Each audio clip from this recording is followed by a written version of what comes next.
Erik Medeke wandert durch alle europäischen Länder. Deutschland, Tschechien, Portugal, Spanien. Einige hat er schon von der Bucketlist gestrichen. In insgesamt 5 Jahren will er alle 47 bereist haben. Ich will mir eigentlich immer selbst beweisen, dass so alles möglich ist. Dass es wirklich nur irgendwo so eine Kopfsache ist. Auf seinen Social-Kanälen berichtet der 19-Jährige von seinen Trips. Und immer wieder schließen sich ihm Follower zur Wanderung an. Plötzlich hält einer an, so, Erik, bist du's? Weil so in Deutschland, klar, dass du erkannt wirst und vielleicht auch noch irgendwo Deutschland-Italien-Grenze, aber in Nordmazedonien in den Bergen. Wie Erik mit dem Projekt seine Introvertiertheit überwinden will. Und was er beim Wandern über Europa gelernt hat. Darüber spricht er bei Wie machst du das bloß? Hallo Erik, schön, dass du da bist. Ja, danke, freut mich, dass ich hier sein darf. Du hast ein großes Projekt gestartet, Projekt 47. Du durchwanderst alle europäischen Länder, das ist dein Ziel. Und hast dabei eine Regel aufgestellt, nämlich mindestens 80% eines Landes auf einer Geraden per Fuß zu durchqueren. Hattest du schon mal eine Situation, wo du diese Regel brechen wolltest oder musstest? Tatsächlich nicht. Also ich starte immer an der Grenze, beziehungsweise wenn du halt Wasser hast, dann starte ich am Meer. Es war jetzt neulich in Nordmazedonien so, dass ich von einem Hund gebissen wurde, am letzten Tag. Und dann mich noch mit blutendem Bein runtergekämpft habe. Und ich hatte bei Nicht-EU-Ländern die Regel aufgestellt, eben vor allem wegen Russland, dass man 5 Kilometer vor der Grenze schon aufhören kann. Und dann waren es genau 4,89 Kilometer. Und da habe ich dann die Wanderung beendet, sofort ins Krankenhaus. Nochmal alles gut gegangen. Du hast ja die Durchquerung von Deutschland quasi als Testlauf gemacht, bist aber dann auch von London nach Paris gewandert.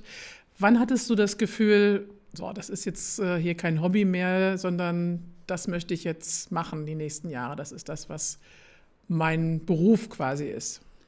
Ja, gute Frage. Also ich habe schon als Kind quasi, meine Eltern waren beide sehr sportlich. Und deshalb andere haben vielleicht mehr Urlaub gemacht, aber wir waren eigentlich immer wenn es ging, ins Allgäu gefahren und dann große Touren gewandert.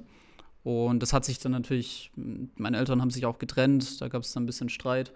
Und dann kommt natürlich Schule und das Ganze verläuft sich so ein bisschen. Und irgendwann nach Corona hatte ich dann wieder angefangen, da bin ich einmal rausgegangen, 10 Kilometer, mal so einen Spaziergang, dann habe ich gemerkt, boah, das macht mir eigentlich richtig Spaß. Und dann ging es aber sehr schnell drum, dass ich wissen wollte, wie viele Kilometer kann ich eigentlich schaffen. Okay, 10 Kilometer, geht mehr. Und dann da gab es so einen Turm von uns, so 25 Kilometer entfernt, da wollte ich jetzt dann hin und zurücklaufen, also 50 Kilometer. Und ich dachte, ja, das schafft man doch. Und ich habe da, also rückblickend betrachtet, ich habe da jeden Fehler gemacht, den man machen kann. Nach 10 Kilometern hatte ich richtig Blasen. Ich war komplett dehydriert. Und dann musste ich tatsächlich nach 38 Kilometern aufgeben und den Bus nehmen nach Hause wieder. Und es hat mir damals so gezeigt, es ist doch nicht so einfach. Deshalb, ich verstehe auch jeden, der irgendwie sagt, boah, das ist schon viel, weil das musst du alles irgendwo lernen. Und das hat es mir damals gezeigt. Und ich habe dann weitergemacht, weil ich wollte diese 50 Kilometer schaffen. Habe dann beim nächsten Versuch bin dann einfach weitergelaufen, nachdem ich 50 hatte und habe dann 71 geschafft, einen Monat später 75 und dann wollte ich was laufen, was man irgendwie sehen kann, was du jetzt auf einer großen Karte sehen kannst und da war mir eigentlich schon relativ schnell klar, ich will eigentlich mal so Deutschland durchwandern und ja, ich wusste dann, das habe ich mit 17 die Entscheidung, natürlich kann ich das erst mit 18 machen und dann 1-2 Monate vorher, da war ich in so einem Sozialpraktikum von der Schule. Da habe ich dann entschlossen, okay, ich mach's, ich fange da jetzt an zu trainieren. Da war ich auch mit einem Freund. Und ich war dann da quasi bis 16 Uhr arbeiten und danach direkt wandern. Ich habe jeden Tag, glaube ich, 30, 40 Kilometer gemacht. Ich war bis 22 Uhr draußen. Dann habe ich wirklich gesagt, okay, ich mache das jetzt. Und an meinem Geburtstag, wo ich 18 geworden bin, da bin ich in die Berge gegangen. Und da habe ich dann dieses Video aufgenommen, dieses Intro-Video, weil ich das Ganze direkt für Social Media aufnehmen wollte. Und ja, 3 Tage später, am 16. August, bin ich dann Richtung Deutschland und mit dem Bummelzug, mit dem, ich glaube, 49-Euro-Ticket damals noch hochgefahren. Und ich dachte, das Video halt, klar, ich habe da schon geschaut, dass das so catcht und so, das Video, und das interessant wirkt. Aber das hat dann plötzlich haben das Hunderttausende gesehen, ich glaube mittlerweile 1-2 Millionen. Und dann haben plötzlich mehrere tausend Leute haben mir gefolgt und wollten das alles mit anschauen. Dann war das nicht mehr so meine Reise, sondern war das auch, du zeigst jetzt auch anderen, was du hier machst. Und ich hatte auch extra Ich wollte es in 18 Tagen machen, also ich wollte auch irgendwie eine Herausforderung stellen, weil ich 18 Jahre alt geworden bin, deshalb 18 Tage. Und viele haben damals gesagt, vor allem in diesem Intro-Video, ja, schafft er doch nicht, ne? Der sagt da halt jetzt so. Und dann wollte ich es so richtig zeigen. Ja, und so ist dann eigentlich dazu gekommen, dass ich durch Deutschland gewandert bin. Der erste Tag direkt, es regnet, ich stehe da im Regen an diesem Startpunkt und schreie einfach nur in die Kamera. Ich wusste gar nicht, wie ich das Video überhaupt machen wollte. Ich wollte es eigentlich im Nachhinein erst hochladen, aber dann waren plötzlich alle so, ja, wir wollen jetzt 10. Und dann habe ich halt diesen ersten Tag gemacht, 68 Kilometer und dann waren alle Hater ruhig. Ja, und die nächsten Tage habe ich dann weitergemacht. Mein Vater kam dann noch und hat mich im Auto so ein bisschen unterstützt. Mhm. Was bedeutet das genau? Was hat er gemacht? Hat er ein paar Bananen aus dem Fenster gereicht? Ja, er hat quasi das Essen gebracht. Er war dann ein paar Tage dabei. Mittlerweile mache ich ja alles self-supported. Aber ja, damals hat er dann noch geholfen, wofür ich auf jeden Fall sehr dankbar bin. An sich war Deutschland dann eigentlich eines der langweiligsten Länder so. Mhm. Warum? Was macht Deutschland so langweilig? Ich weiß nicht, es ist einfach nicht so viel passiert, muss ich sagen. Also ich wurde da oft erkannt. Also direkt, ich bin da gestartet und nach so 10 Kilometern, es hat ja geregnet, in so einer Bushaltestelle, habe ich mich untergestellt und dann kommt direkt jemand und bringt mir Riegel vorbei. Die sind also quasi diese Straße abgefahren und haben mich so gesucht. Und auch die nächsten Tage, ich habe immer wieder Leute getroffen, die halt Fotos gemacht haben. Das war voll so, wow, das verfolgen wirklich, weil du siehst zwar immer die Zahlen, aber dass dann halt trotzdem dich Leute aktiv die ganze Zeit erkennen. Ja. Das haben dann wirklich 1 Million Leute auf TikTok und Instagram irgendwie jeden Tag verfolgt. Diese Kilometeranzahl, die du läufst, 50 Kilometer, 109 Kilometer war ja, glaube ich, das längste, was du jemals geschafft hast. Wie machst du das? Wie kann das sein? Also ich bin bei 10 bis 15 Kilometern denke so, wow, schon was geschafft. Aber so, das ist ja einfach eine unglaubliche Strecke. Ich bin überzeugt, dass es vor allem auch eine Kopfsache ist, ob man das wirklich will. Aber es gehört natürlich schon dazu, dass man sehr viel drauf trainiert hat. Also ich habe 2 Jahre lang jeden Tag mindestens 10 Kilometer gemacht. Aber meistens waren es halt mehr, 20, 30. Ich hatte da im Jahr immer so 8.000 Kilometer. Habe dann so monatlich 800 bis 1.000 Kilometer waren es immer. Also schon sehr viel Training dahinter. Und irgendwann ist man halt drin. Und Deutschland war so, jeden Abend, ich hatte so sehr Schmerzen in den Füßen, dass ich dachte am nächsten Tag, ich kann keinen Schritt mehr machen. Aber durch die Regeneration am nächsten Tag ging es dann wieder. Und mittlerweile ist es so, dass ich selbst abends keine Schmerzen mehr habe. Also sehr viel Training, aber ich bin auch überzeugt, dass es auch viel mit dem Kopf zusammenhängt. Vor allem mittlerweile, weil es dann halt trotzdem, es gibt dann halt Hochs und Tiefs. Und da musst du durch. Ja, wie du mit diesen Schmerzen umgehst und was du eigentlich dabei hast, darüber wollen wir gleich auch noch sprechen. Ich versuche noch mal diese Motivation ein bisschen besser zu verstehen. Also ich kann total gut nachvollziehen, man sitzt während Corona viel rum und dann entdeckt man wieder das draußen für sich und wandern bin ich auch sofort dabei und suche mir bei Komoot irgendwelche netten Routen rund um Berlin raus. Aber dann dieser Schritt zu sagen, okay, ich strapaziere meinen Körper jetzt richtig hart und gucke mal, wie viel ich aus ihm rausholen kann, das mussten wir mal noch mal ein bisschen greifbar machen. Wo kommt dieser Challenge-Wille her? Ich habe gesehen unter dem Video, das dann viral gegangen ist, das du beschrieben hast, da hat dann auch so jemand wie Joey Kelly kommentiert und applaudiert und so. Was treibt euch, was treibt dich, Erik, was treibt einen Joey Kelly an, immer wieder solche Challenges sich selbst zu stellen? Das ist eine gute Frage, weil das weiß man oft selber nicht. Ich wusste selber damals nicht, weshalb ich das eigentlich mache. Also natürlich, ich will mir eigentlich immer selbst beweisen, dass so alles möglich ist, dass es wirklich nur irgendwo so eine Kopfsache ist. Und ich frage mir auch immer, so was ist der Sinn des Lebens? Also wofür lebt man eigentlich? Also die Wahrscheinlichkeit, dass wir Menschen hier auf diesem Planeten irgendwo in dieser Zeit genau entstanden sind, ist so unwahrscheinlich. Und dann denke ich mir, ich will im Leben dann möglichst viel ausprobieren. Und das ist vielleicht einfach eine Sache davon. So, ich sage, Projekt 47 plane ich jetzt 5 Jahre ein. Und danach werde ich nicht einfach weiter wandern, dann werde ich wieder irgendwas anderes machen. Das sind immer verschiedene Dinge, die man im Leben einfach ausprobiert. Und ich glaube, es gibt manchmal gar nicht so richtig eine Erklärung dafür. Es macht eigentlich gar keinen Sinn, dass man sich, bis man fast umfällt, zum Limit treibt. Das stimmt schon. Aber ich weiß selber nicht, warum man es manchmal macht. Das ist einfach, weil diese Erfahrung im Nachhinein, die ist so viel wert. Weil in Deutschland, ich habe jeden Tag, man leidet dann ja auch. Du hast 50 Kilometer, du weißt, du musst noch machen. Und wenn man es dann irgendwann geschafft hat, dann ist man richtig glücklich. Und vor allem im Nachhinein, nachdem ich Deutschland fertig war, dann geht es halt wieder in die Schule zurück. Ich habe das ja in den Sommerferien gemacht. Ich war da in der 11. Klasse. Und dann sitzt du im Unterricht am Tisch und denkst, boah, ich vermisse es schon. Also das hat richtig Spaß gemacht im Nachhinein gesehen. Auch wenn es nicht im Moment immer Spaß macht, im Nachhinein ist es eine richtig, richtig gute Erfahrung gewesen. Das Leben mit sinnvollen und sinnhaften Projekten bin ich total dabei, verstehe ich total gut. Und das ist auch nicht das erste Mal, dass du das gemacht hast. Warst du schon auf Social Media beziehungsweise auf YouTube aktiv mit einem weiteren sehr spannenden Hobby, wie ich finde. Du hast nämlich Murmelbahnen gebaut. Ja, Lass uns darüber auch noch mal sprechen. Wie kam das zustande? Also so hat das Ganze eigentlich angefangen. Das war damals in Corona. Das hat gerade so angefangen, Ende 2020. Da hatte ich so ein Kugelbahnsystem namens Gravitrax von Ravensburger. Und das habe ich immer wieder gebaut.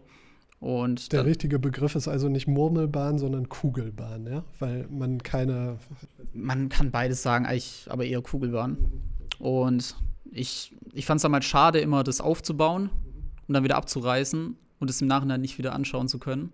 Und ich hatte damals nicht genügend Speicherplatz auf meinem Handy, um von jedem das Video speichern zu können. Deshalb habe ich einfach auf YouTube damals hochgeladen. Und dann kamen plötzlich Leute und fanden es interessant. Und dann habe ich halt weiter hochgeladen, habe dann immer größere Sachen quasi gemacht. Und irgendwann wurde ich von Ravensburger dann auch auf Events eingeladen. Ich war dann quasi einer der Größten in der Branche und habe damit dann auch mein erstes Geld quasi verdient, was auch irgendwie den Anfang der Wanderung finanziert hat. Ja, das habe ich dann so 2-3 Jahre gemacht. Quasi irgendwann immer alles größer, weiter. Dann habe ich mich da auch selber gezeigt, gelernt, quasi vor der Kamera zu reden und was wichtig ist, was Menschen eher schauen wollen, wie man so Aufmerksamkeit bekommt. Und das habe ich dann quasi auch einfach weiter übertragen auf diese anderen Videos. Aber dass ich damit dann noch erfolgreicher werde als quasi mit dem Gravitrax, das hätte ich halt damals nicht gedacht. Ist das eigentlich dein Kinderzimmer, das wir da sehen? Wir können jetzt auch mal in eins dieser Videos von Erik hineingucken. Auf welcher Fläche entsteht das da alles, was du da baust? Das meiste war tatsächlich ja im Kinderzimmer.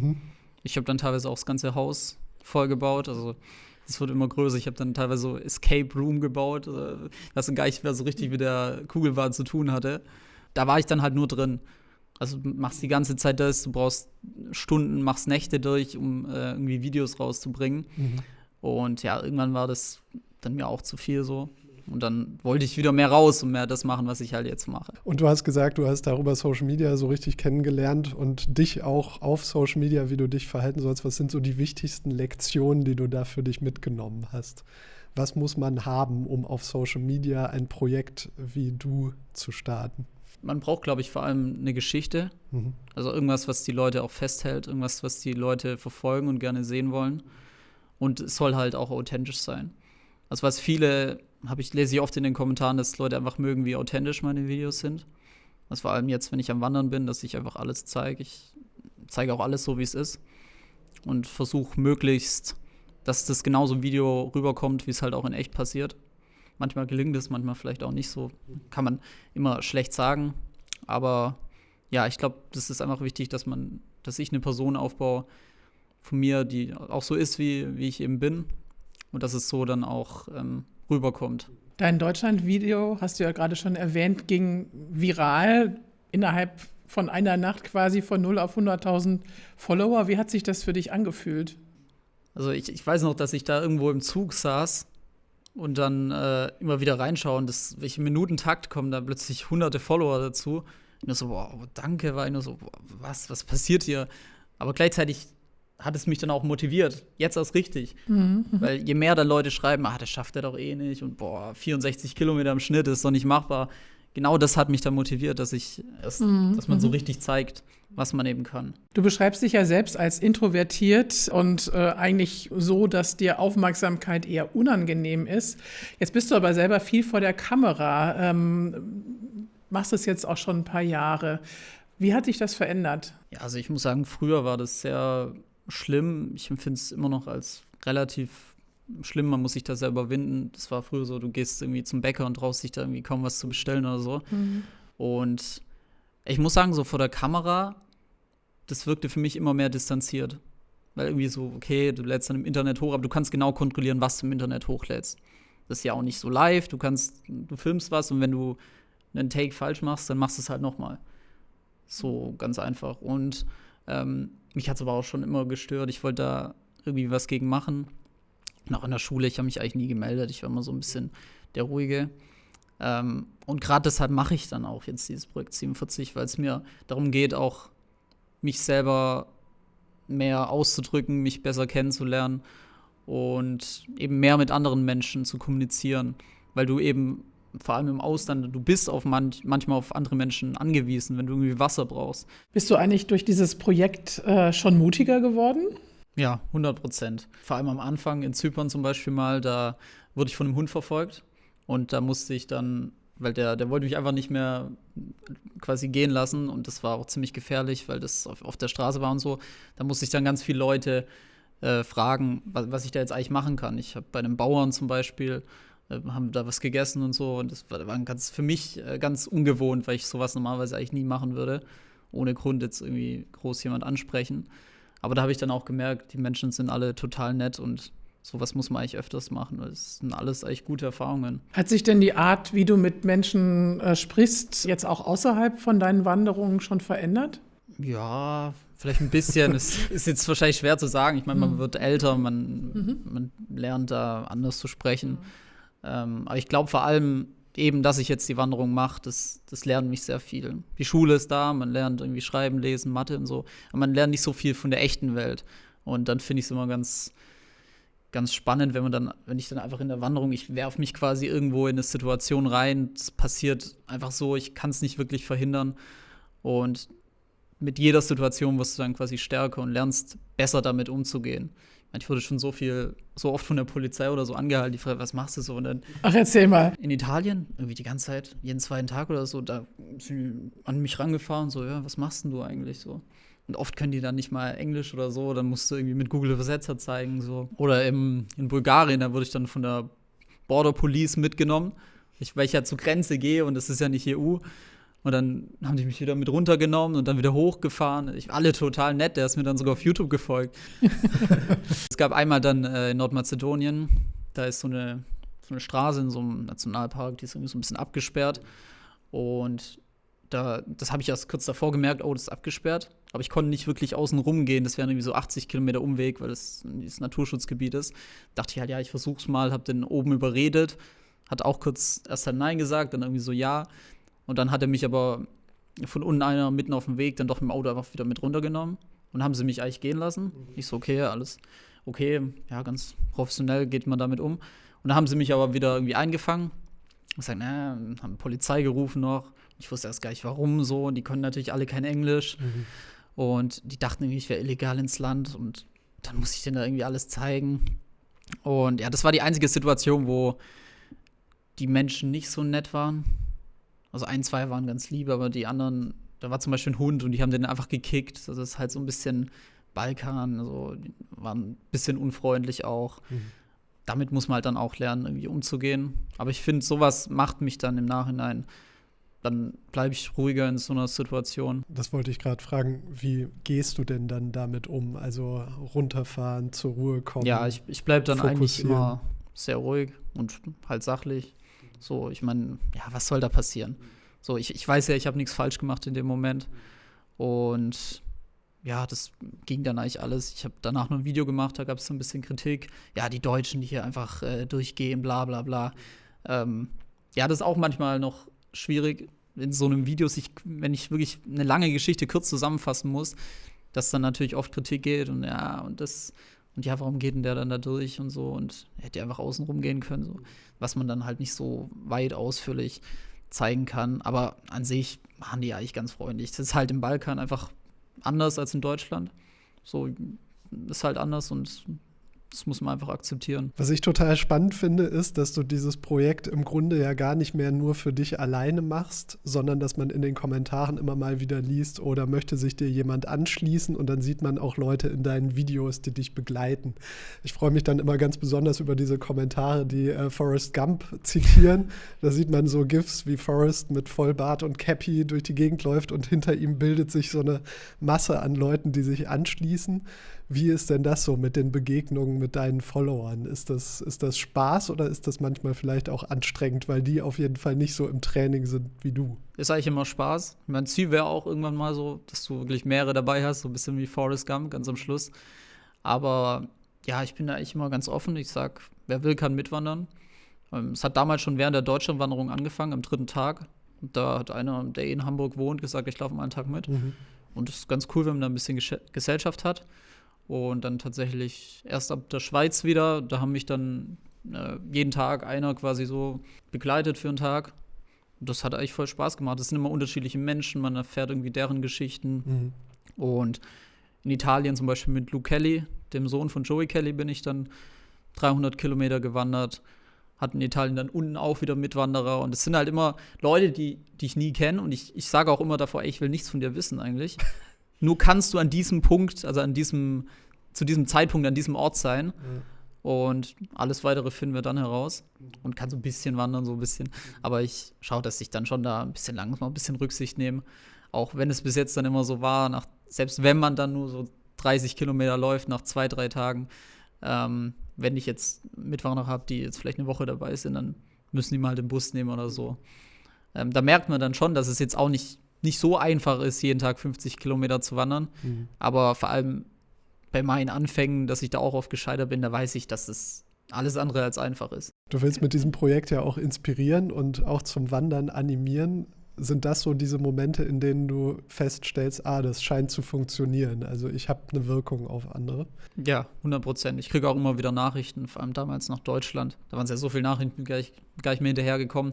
Aber ja, mir haben dann ganz viele Leute geschrieben, ey, wegen dir, ich laufe jetzt den Jakobsweg.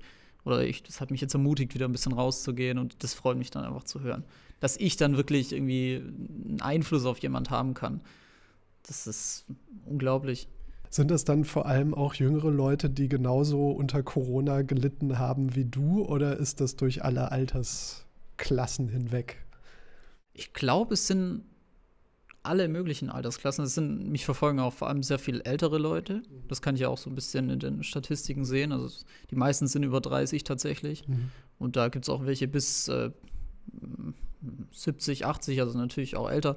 Zum Beispiel in Italien, da eine Zuschauerin hat mir dann geschrieben, die war, glaube ich, auch 70 oder so und hat mit ihrem Mann irgendwo in Italien gelebt. Und das war dann so fast auf meinem Weg. Dann habe ich gesagt, okay, dann mache ich da einen kleinen Umweg, laufe da vorbei. Und dann durfte ich abends bei der übernachten. Und auch in Nordmazedonien, das war ganz witzig. Gerade da, wo ich von dem Hund gebissen wurde, ich laufe da weiter in so einen Ort noch.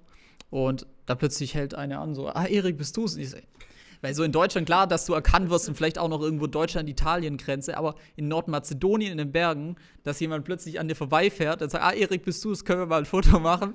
Das wird jetzt auch nie passiert. Und die war auch, glaube ich, so 60, 70. Und hast du das Foto gemacht oder hast du darum gebeten, doch erstmal bitte ins Krankenhaus zu gehen, weil du gerade von einem Hund gebissen wurdest? Ja, ich habe da auch so gesagt, ich wurde gerade von einem Hund gebissen, so, aber das Foto können wir machen. Ich muss jetzt nur noch hier dann den Berg runterhumpeln und dann geht's ins Krankenhaus. Du inspirierst Leute und wenn jetzt jemand mit dem Wandern anfangen möchte, was sind so die ersten Tipps, die du dann gibst? Wo fängt man an? Langsam starten, also so einen kleinen 5 oder 10 Kilometer einfach mal machen. Und es muss auch nie viel sein. Also nur weil ich jetzt 50 am Tag mache, heißt das nicht, dass das andere machen sollen. Ich meine, ich lese auch oft so mehr oder weniger schon auch fast Kritik. Ja, warum denn so viel? Genieß doch mal so ein bisschen die Landschaft und so. Und das ist halt irgendwie meine Art zu wandern. Ich will mich da irgendwie auch herausfordern. Weil ich natürlich in Deutschland jeden Tag 60 gemacht habe, dachte ich schon, ist 50 jetzt nicht eigentlich wenig und so. Und dann machst du vielleicht nur mal 30 an einem Tag und dann habe ich mir teilweise schon echt gedacht, ich bin doch eigentlich, das ist voll unproduktiver Tag. Was für unproduktiv, es waren 30 Kilometer so. Das Schaffen, für andere ist das so ein viel an einem Tag. Oh ja. Ja, da muss ich natürlich auch schauen, das ist natürlich auch liegt dann irgendwo an mir, dass ich da immer zu viel will. Aber das ist halt meine Art zu wandern. Ich mache da gern viel und ich finde, da fasst man noch mehr von der Natur auf, weil, ja, ich glaube, ob du jetzt 30 oder 50 machst, so, ob da jetzt so ein Unterschied ist. Also ich meine, jeder Mensch erlebt es ja anders. Deshalb würde ich sagen, wenn du Lust hast zu wandern, dann fang einfach irgendwie an, mach eine kleine Strecke, schau, was so auf Komoot gibt, geh irgendwo in die Berge, mach 10 Kilometer, ist doch voll fein. Es geht einfach nur darum, Spaß zu haben. Bei den ganzen Kilometern, die du so machst, wirst du so einige Fußblasenerfahrungen gemacht haben. Was war denn deine schlimmste? Also ich weiß, dass ich am ersten Tag von der Deutschlandwanderung, da hatte ich abends dann Blasen, weil dann habe ich gemerkt, ich habe ein bisschen zu kleine Schuhe gekauft. Und das war dann die nächsten Tage eigentlich noch schlimmer. Dann kam ja zum Glück mein Vater und dann konnte ich Schuhe tauschen. Aber da waren schon ziemlich schlimme Blasen. Und das war so eine Sache, die habe ich auch lange nicht in den Griff bekommen. Ich glaube, das ist auch ein großes Problem von sehr vielen Leuten. Aber ich habe dann von einem anderen Kollegen, Falk heißt der ist auch jetzt von München nach Istanbul gewandert, der hat den Tipp gegeben, einfach Fußcreme zu verwenden. Und jetzt mache ich es immer so, ich schmiere die Füße mit Fußcreme ein, so alle 20 Kilometer oder so. Dann natürlich, ich nehme immer Trailrunning-Schuhe und dann habe ich nach 50 Kilometern keine Blasen mehr. Aha. Also das ist ein Jetzt Trick, kommen der die tatsächlich, Tricks, ja. das ist ein Trick, der tatsächlich funktioniert. Wie muss ein Schuh beschaffen sein, dass er gut ist zum Wandern und man möglichst keine Blasen kriegt? Also ich habe zum Beispiel nie diese Wanderschuhe, die jetzt viele haben, so diese fetten Schuhe in den Bergen. Gut, ich bin natürlich auch alles möglich vom Gelände, da finde ich Trailrunning-Schuhe am besten. Aber ich glaube, je fetter der Schuh ist und je weniger Luft du da hast, desto schlimmer ist es eigentlich. Weil du dann, die Hitze speichert sich auch da drin und du rutschst die ganze Zeit hin und her. Und deshalb, ich mag leichte Schuhe, leichte Socken, wo man einfach schnell unterwegs ist, aber trotzdem noch gutes Profil haben. Du magst nicht nur leichte Schuhe, sondern auch leichtes Gepäck. Du hast irgendwie so über die Zeit dein Gepäck auch total reduziert. Was ist denn noch in deinem Rucksack überhaupt drin? Eigentlich immer noch alles, was man so braucht zum Leben. Was braucht man denn so zum Leben bei 50 Kilometern? Also ein Zelt, eine Isomatte, Schlafsack und dann hast du noch Kleider. So, meistens habe ich nur eine Wanderhose und dann ein, zwei T-Shirts oder so zum Wechseln. Eine Jacke halt, je nachdem. Also ich schaue auch wirklich immer speziell pro Land. Wenn es da heiß ist, dann nimmst du keine Jacke mit. Wenn es kalt ist, dann musst du natürlich ein bisschen mehr mitnehmen. Also ich tue auch pro Land teilweise Sachen ein- und wieder auspacken und schaue, dass ich dann immer so bei ungefähr 7 Kilo bin. Sonst habe ich noch so ein bisschen die Technik halt dabei, Powerbank und so, was ich natürlich zum Filmen brauche, aber was man natürlich auch noch reduzieren könnte. Und so bin ich ganz froh, ich bin bei 7 Kilo. Und dann kommen noch so vielleicht Essen, Trinken, dann bist du bei 12, 13 Kilo, aber es ist schon deutlich leichter geworden, weil zum Beispiel am Anfang in Deutschland habe ich irgendwie mit 15 Kilo gestartet und das ist irgendwie zu schwer. Essen und Trinken, wo isst und trinkt man denn unterwegs? Wie versorgst du dich? Also ich gehe meistens nur in Supermärkte, ab und zu mal in Restaurants, aber reizt mich jetzt eigentlich nicht so. Ich kaufe alles so in Supermärkte, schaue so, dass ich alles, was man so braucht. Oft gehe ich einfach nur rein und kaufe, worauf ich Lust habe, aber natürlich auch, dass man irgendwelche Riegel hat, dass man Brot hat, dass man Salat hat, dass man Fleisch hat, dass man verschiedene Sachen hat, die einfach gut für den Körper sind. Plus dann natürlich noch so was wie Magnesium und so. Und natürlich ist Trinken eigentlich das Wichtigste, damit man einfach unterwegs gesund bleibt. Und das reicht dann teilweise auch. Also in Bulgarien muss ich mal für 4 Tage mein Essen mittragen oder auch in Zypern. Und dann musst du halt einfach genügend einpacken und dann kannst du unterwegs essen. Hast du nach so einem Wandertag eigentlich ein spezielles Abendritual, auch um die schmerzenden Gelenke und Muskeln zu beruhigen? Nee, tatsächlich gar nicht. Also ich baue mein Zelt auf, gehe rein, lege mich hin und esse noch was und das war's. Dein Projekt heißt Projekt 47. Du möchtest durch Europa wandern. Lass uns über Europa sprechen. Was bedeutet dir Europa als junger Mensch? Ja, also in Europa fühle ich mich zu Hause, fühle ich mich sicher. Und ich muss sagen, Europa hat mich schon immer sehr interessiert. Wo vielleicht andere sagen, ja, wir gehen nach Asien oder so. War ich schon immer so, ich will Europa sehen, aber ich will Europa kennenlernen. Nicht nur Italien und Frankreich, was man halt so kennt, nein, auch Länder wie Estland oder wie Irland. Einfach Länder, wo man nicht so oft ist. Und was ich auch beim Wandern sehe ich oft, weil ich ja nicht gerade durch die Hauptstädte, durch die Touristenspots komme, dann sehe ich wirklich das Wahre von diesem Land. Ich komme durch kleine Dörfer, ich sehe den Müll, ich sehe, wie die Wege sind, die Menschen. Und sowas sieht man oft nicht, wenn man eben einfach nur irgendwo in der Hauptstadt ist. Hat sich dein Blick auf Europa durch das Wandern drastisch verändert? Ein bisschen. Also ich hätte nicht erwartet, wie unterschiedlich doch die Länder sind. Also ich hatte zum Beispiel vor 1, 2 Jahren so von Bulgarien und so diesem ganzen Balkan, Nordmazedonien. Ich hatte da noch gar kein so richtiges Bild. Ich dachte, es sind halt einfach nur irgendwelche Länder, wo jetzt nichts Besonderes ist. Aber das waren letztendlich eine der schönsten Länder, wo die Menschen unglaublich nett sind, wo du die ganze Zeit irgendwie eingeladen wirst zum Kaffee oder so, wo unglaublich schöne Landschaften, auch voll naturbelassen, wo noch nicht alles zugebaut ist. Und gleichzeitig dann auch irgendwie Spanien, wo du einen Jakobsweg hast, wo du irgendwo überall deine Hütten hast. und Deutschland, wo ich mich natürlich zu Hause fühle. Also jedes Land ist dann doch sowas von unterschiedlich, was ich irgendwie nicht erwartet hätte.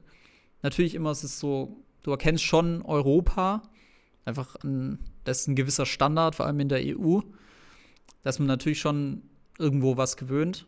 Aber man wird auch immer wieder mal überrascht. Zum Beispiel Italien, Norditalien, so richtig vornehm, sauber alles. Und dann kommst du mal hinter Rom in den Süden und plötzlich ist alles voll mit Müll und da ist Chaos und denkst, das ist doch eigentlich gar nicht mehr Italien. Mhm. Also man lernt schon sehr viel über jedes Land kennen, was man vielleicht so nicht erwartet hätte, was vielleicht auch ganz spannend ist. Und das versuche ich auch dann den Zuschauern so rüberzubringen. Du möchtest irgendwann auch einmal durch die Ukraine und durch Russland wandern. Kannst du uns da in deine Pläne einmal einweihen? Wie sehen die denn konkret aus? Ja, also Ukraine und Russland gehören natürlich zu Europa, deshalb müssen sie natürlich auch durchwandert werden. Jetzt ist natürlich in Russland Krieg und deshalb werde ich vorerst noch nicht durch Russland laufen. So, die Route ist grob geplant. Aber also ja, das wird dann quasi noch bis nach hinten geschoben und ja, soll der Krieg noch weiter andauern, jetzt noch in ein paar Jahren, dann muss man schauen, ob man Alternativen findet oder wie genau man das macht. Ich habe natürlich auch Kontakt zu 1, 2 Leuten, zum Beispiel Luke Kelly, der jetzt erst in Russland war und man erfährt natürlich schon, man kommt rein, es ist auch an gewissen Stellen auch noch relativ sicher, aber es soll ja trotzdem ein Land sein, was irgendwie Spaß macht. Ich finde Russland sehr spannend so als Land. Ich mag die Kultur, dieses Slawische, aber ich glaube, der Krieg tut das Ganze zu sehr überdecken und nur, ja, dann irgendwie für Content da reinzumachen, weil es, wow, im Krieg so, das sollte nicht die Hauptpriorität sein. Deshalb werde ich bei Russland und der Ukraine auch erstmal abwarten und gegebenenfalls muss man halt schauen, wie man es macht. Was ist denn, wenn der Krieg in der Ukraine noch länger anhält als diese 3 Jahre? Ist dann das Projekt 47 gescheitert? Ich weiß es nicht. Also das ist halt so Dinge, die man nicht so richtig einplanen kann. Da muss man dann eventuell Alternativen finden, schauen, was ist sicher, was legt auch wirklich nur Fokus irgendwo aufs Wandern und nicht auf den Krieg. Weil das will ich nicht. Das geht hier immer noch um mich, wie ich hier am Wandern bin, wie ich Spaß habe, wie ich mich durch irgendwelche Länder kämpfe. Und der Krieg sollte da nicht im Vordergrund stehen. Du hast ja noch Zehntausende Kilometer vor dir. Hast du dir schon mal vorgestellt, was passiert, wenn du das geschafft hast, wenn du angekommen bist? Was ist dann? Ja, ich denke, dann ist es geschafft. Also der Plan ist, am Ende nochmal Deutschland zu durchwandern. Und zwar andersrum quasi, dass ich da, wo ich gestartet bin, am nördlichsten Punkt des deutschen Festlands, dass ich da dann nochmal ankomme und dann ist das Projekt vorbei. Und ja, also die Zukunft wird es zeigen. So, ich wusste ja auch vor 2 Jahren noch nicht, dass ich das hier jetzt mal machen werde. Da dachte ich, ja, okay, ich mache jetzt halt Fachabi und dann mache ich noch Abi. Aber letztendlich dadurch habe ich jetzt dann das gemacht und dann doch kein Abi. Und genauso schaue ich einfach mal, wo ich dann in 3 Jahren bin. Und ja, entweder mache ich was ganz anderes, einen Beruf oder ich weiß nicht. Ich will einfach viele Sachen im Leben ausprobieren. Und ja, ich gehe dahin, wo mich der Weg halt hinführt. Gehen ist ja eine der langsamsten Fortbewegungsarten. Was bedeutet dieses Wandern für dich, dieses langsame Gehen, dieses ja irgendwie auch Schreiten, vorankommen? Wobei du bist ja sehr schnell unterwegs, aber trotzdem ist es ja eine langsame Form. Ja, ich finde, beim Wandern kann man eben die Landschaft, die Natur am ehesten noch irgendwie greifen und man kann wirklich, das, was man dann letztendlich gemacht hat, das weiß man, das hat man nur mit seinem eigenen Körper gemacht. So Fahrradfahren ist ja so, man hat noch so ein Hilfsmittel, man tritt so. Und Wandern ist halt wirklich die eigenen Füße. Du machst es selber mit deinem eigenen Körper. Deshalb finde ich Wandern so spannend. Und ich finde, es geht teilweise so schnell. Es gibt Tage wirklich, du läufst morgens los und für manche, die denken jetzt, boah, das ist ja voll die Qual, das fühlt sich sicher voll lang an, wenn du da morgens losläufst und dann hier einen Kilometer noch ein und das 50 Kilometer lang und dann noch für einen Monat lang oder so. Aber es gibt Tage, die fühlen sich an, also zack, also es geht los und du bist eigentlich schon da. Wo ist Europa für dich bisher am schönsten gewesen? Also die einfachste Antwort wäre natürlich die Schweiz. Aber wieso ist das die einfachste Antwort? Weil es so pittoresk aussieht mit den hübschen Bergen und Schneekuppen und das so? ist natürlich so, ja, aber das ist auch irgendwo das, was man erwartet. Und überrascht war ich vor allem von Bulgarien, weil ich da nicht wirklich ein Bild von hatte. Und ich finde, da hat irgendwie auch alles gepasst. So, es gab irgendwie alles von Varna, vom Meer. Gehst du dann so langsam ins Gebirge rein und das ist auch immer ganz süß. Da gibt es immer diese kleinen Dörfer, wo du immer weißt, auch wenn es auf Google Maps nicht steht, dass da ein Laden drin sein wird. Und ja, ältere Menschen, die dich da irgendwie zum Kaffee oder so einladen. Und generell dieses ganze Bild, das hat mir sehr, sehr gut gefallen, dann auch in Nordmazedonien. Da war ich sehr positiv von überrascht. Aber natürlich bis jetzt jedes Land war super schön. Es gibt immer schöne Seiten. Es gibt natürlich auch mal Tage, wo du nur Straße läufst oder so, wo es auch keinen Wanderweg gibt, wo immer nur schauen musst, dass du nicht überfahren wirst von irgendwelchen Autos. Das gibt es natürlich auch, diese langweiligen Tage. Aber jedes Land hat irgendwo Highlights, irgendwelche schönen Sachen. Auf welche Länder freust du dich noch besonders? Auf jeden Fall auf Norwegen. Das wird dieses Jahr im Sommer stattfinden. 3 Monate, knapp 3000 Kilometer durch Norwegen zum Nordkap. Da freue ich mich am meisten drauf. Weil das da dann auch, bis jetzt ist ja so, ich kann wandern und ich weiß, ja, in so 50 bis 100 Kilometern, es kommt immer ein Laden. Und das ist auch alles voll mit Zivilisation. Also ich hatte nun mal in Bulgarien für so 4 Tage so einen Wanderweg, 200 Kilometer, wirklich nur durch den Wald, wo auch keine Straßen und so kamen. Aber das sonst in jedem Land, du hast immer Infrastruktur und in Norwegen, glaube ich, wird das nochmal was ganz Neues sein, weil du wirklich auch nur Natur hast. Das ist so ein bisschen die Schweiz, nur ohne die Infrastruktur. Und ja, ich glaube, dieses einsame irgendwo durch die Berge kämpfen, da habe ich richtig Lust drauf. Wir wünschen dir ganz viel Spaß. Monika, schließen wir uns Erik auch irgendwann nochmal an auf seiner Reise? Ich glaube, so 5 bis 10 Kilometer würden wir vielleicht schaffen, oder? Ja, vielleicht du noch 15. Mal gucken. Schön, dass du da warst und uns hast teilhaben lassen an deinen Erfahrungen und deinen Plänen. Ja, Vielen danke. Dank. Danke, dass ich hier sein durfte und meine Geschichte erzählen durfte. Das war Wie machst du das bloß? Heute mit Erik Miedike. Habt ihr Kritik oder Lob? Dann schreibt uns gern hier in die Kommentare oder eine E-Mail an wmddb@zeit.de.